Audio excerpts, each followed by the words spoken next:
हरे कृष्णा। आज मैं आपको 30वें अध्याय की कथा सुनाने जा रही हूँ। गुरुर्ब्रह्मा गुरुर्विष्णु गुरुर्देवो महेश्वरा गुरुर साक्षात पार ब्रह्म तस्मै श्री गुरुवे नमः। श्री कृष्णाय वासुदेवाय हरे परमात्मने प्रणत क्लेशनाशाय गोविंदाय नमो नमः। कार्तिक मास की आप सभी को ढेरों शुभकामनाएं। कार्तिक मास में आपने कार्तिक के सभी अध्याय सुने और सभी कहानियां सुनी। आइए मैं आपको आज सीता माता की एक नित्य नेम की कहानी सुनाने जा रही हूँ।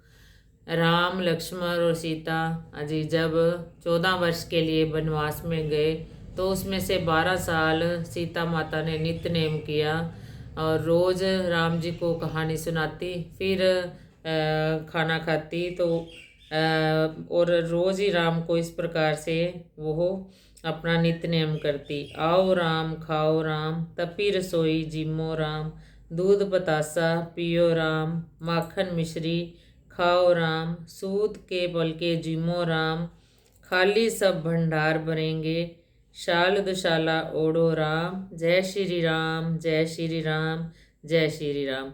इस प्रकार रोज ही वो सीता माता नित्य नेम करती। एक बार श्री राम जी को किसी काम के लिए बाहर जाना पड़ा। तब सीता माता ने राम जी से कहा कि मेरी कहानी कौन सुनेगा। तब श्री राम जी बोले कि तू कुएं पर चली जाना, वहाँ औरतें पानी भरने के लिए आती हैं तो उनको तुम कहानी सुना देना। अब सीता माता जी भेष बदल के कुएं के पास बैठ जाती हैं और एक बहू होती है, वो सास कहती है उसे, जा बहू पानी भर के ला। वो जब जाती है तो रेशमी साड़ी डाली होती है और सोने का उसने मटका होता है उसके पास, पानी भरने के लिए जाती है। सीता माता वहाँ पे बैठी होती है तो सीता माता उसे कहती है तुम मेरी कहानी सुनोगी आज। कहती ना, मेरे पास टाइम नहीं है, मेरी सास गुस्सा करेगी अगर मैं लेट हो जाऊंगी, मैं तो पानी भरने के लिए आई हूँ, मैं जा रही हूँ। उसने बहू ने पानी भरा और घर को चली गई। जब घर गई तो जो सोने का मटका था उसका, वो मिट्टी का बन गया और जो उसकी साड़ी रेशम की साड़ी थी वो सारी फट गई। तो जब सास ने देखा कि कहती ये मटके को का क्या हुआ, अभी तू तो सोने का मटका लेके गई थी और तेरी साड़ी को क्या हुआ। कहती मुझे आप नहीं पता ये सब कैसे हुआ। तो कहते तुझे कोई मिला था। कहते ऐसे ऐसे वहाँ कुएं पे एक औरत बैठी हुई थी, वो मुझे कहती थी मेरी कहानी सुन के जाओ, मैंने मना कर दिया। तो कहती ठीक, अब बहू को डांटने लगी कि तू उसका दोष लेके आ गई इसलिए ये सब हुआ। तब सास कहती मैं जाती हूँ। सास ने वही उसकी फटी हुई धोती डाल ली और वही मटका उसका दोबारा लेके कुएं पे गई। जब कुएं पे गई तो फिर वही सीता माता कहती तुम मेरी कहानी सुनोगी। वो कहती हाँ बहन, मुझे अपनी कहानी सुनाओ। फिर वही कहती वो, आओ राम खाओ राम तपी रसोई जिमो राम, दूध पतासा पियो राम, माखन मिश्री खाओ राम, शाल दुशाला ओढ़ो राम, खाली सब भंडार भरेंगे, जय श्री राम जय श्री राम। उसकी सास सारी उसकी कहानी सुन के आती है। जब उसकी कहानी सुनती है तो उसकी जो फटी हुई रेशम की साड़ी है वो दोबारा साड़ी नहीं बन जाती है और जो उसका मटका होता है मिट्टी का, वो दोबारा सोने का बन जाता है। तो इस प्रकार सीता माता ने उनके ऊपर कृपा करी। और अब मैं आपको आज 30वें अध्याय की कथा सुनाने जा रही हूँ। कल आपने लक्ष्मी और अलक्ष्मी का वृतांत सुना कि किस प्रकार भगवान श्री कृष्ण ने पीपल की जड़ में अलक्ष्मी को जब बैठी देखा तो कहा कि ये मेरे ही अंश से उत्पन्न हुआ है, तुम्हारी लोग जो तुम्हारी पूजा करेंगे तो उसके घर में लक्ष्मी सदा निवास करेगी। आज 30वें अध्याय में राजा पृथु उद्धापन की विधि का वर्णन किया गया है। राजा पृथु कहने लगे कि हे नारद, कार्तिक के व्रत के उद्धापन की विधि भी कहिए क्योंकि आप सर्वज्ञ हैं। नारद जी कहने लगे कि कार्तिक के व्रत के उद्धापन की विधि सुनिए।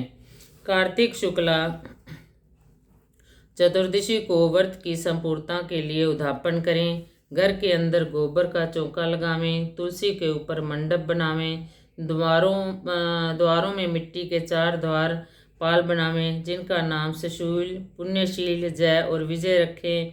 तुलसी के पास ही मनोहर सर्वतोभद्र बनावें, उसके पास पंचरत्न युक्त कलश रखें। फिर स्वस्ति वाचन करके गणेश आदि देवताओं का पूजन करें। शंख चक्र और गदा धारण किए हुए तथा रेशमी पीत वस्त्र युक्त लक्ष्मी सहित भगवान का पूजन करें। द्वारपालों सहित मंडप में इंद्र आदि देवताओं का पूजन करें। भगवान द्वादशी के जागे, त्रयोदशी को देवताओं ने स्तुति की, चतुर्दशी को देखे गए और पूजे गए, इसलिए चतुर्दशी को पूजन तथा उद्यापन करना चाहिए।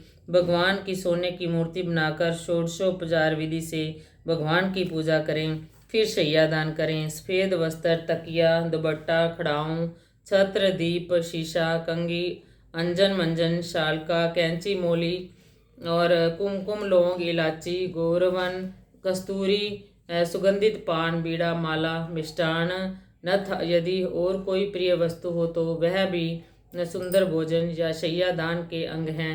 इन सब चीज़ों के सहित शैया दान भगवान राधा दामोदर के नाम से करें, क्योंकि कार्तिक में भगवान राधा दामोदर नाम होता है। स्त्री युक्त भगवान वस्त्र भूषण से पूजन करें। कंच की धोती और जूतों का जोड़ा ब्राह्मण को देवें। सोना, चांदी या पीतल के यथाशक्ति पात्र देवें। फिर विषम पंचक व्रत की समाप्ति के निमित्त चांदी के दीपक में सोने की बत्ती बनाकर दान करें। साथ में यह प्रार्थना करें कि जैसे भगवान लक्ष्मी नारायण की शैया सुनी नहीं रहती, वैसे ही मेरी शैया भी सुनी ना रहे। और फिर तिल व खीर से आचमन करें।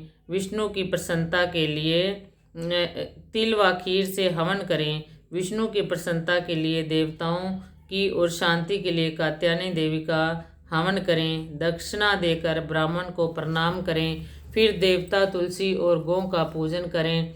व्रत के उपदेश देने वाले गुरु की स्त्री सहित पूजा और स्तुति करें। इस व्रत के करने से मेरे 7 जन्मों के पाप नष्ट हों, स्थिति स्थिर रहे, मनोरथ सफल हों, देह के अंत में विष्णु लोक की प्राप्ति हो। पूर्णमासी के दिन यथाशक्ति 1 या 30 ब्राह्मणों को भोजन करावें। गौ तथा पूजा गुरु के अर्पण करें। शाक, मूल, फल का दान करें। द्वारपाल, कौवे, बिल्ली, चूहा, तोता, कुत्ता, चंडाल इनको अन्न देवें। फिर हाथ जोड़कर भगवान से प्रार्थना करें, भगवान मेरी संपूर्ण कामनाएं पूर्ण हो, मैं आपको नमस्कार करता हूँ।